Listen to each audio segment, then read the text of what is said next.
De nombreux événements ont confirmé que nous sommes dans les temps de la fin. Nous pouvons déjà le constater avec la faim croissante, les changements climatiques devenant plus fréquents, et aussi avec les humains s'éloignant de plus en plus de Dieu. Et c'est précisément à ce sujet que Jésus a parlé. Dans le chapitre 24 de Matthieu, voyez ce qu'il a dit.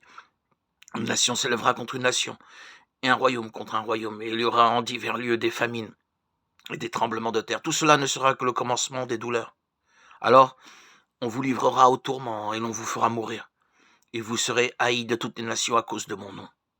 Alors aussi, plusieurs succomberont, et ils se trahiront, se haïront les uns les autres. Plusieurs faux prophètes s'élèveront, et ils séduiront beaucoup de gens, et parce que l'iniquité ne se sera accrue, la charité du plus grand nombre se refroidira. Percevez que la méchanceté est l'une des choses que Jésus a dit augmenter dans le monde, juste avant son retour. C'est exactement ce qui se passe, n'est-ce pas? Ou pensez-vous que le manque d'amour pour les autres a augmenté par hasard? Bien sûr que non.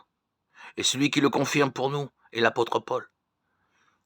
Lisons ce qu'il a écrit dans sa deuxième lettre à Timothée.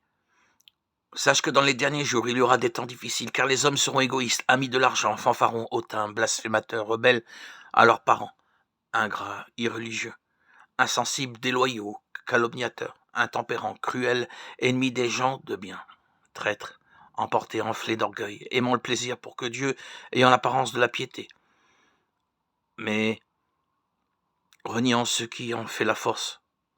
Éloigne-toi de ces hommes-là. Nous vivons dans les derniers temps, et c'est exactement ce que nous vivons aujourd'hui.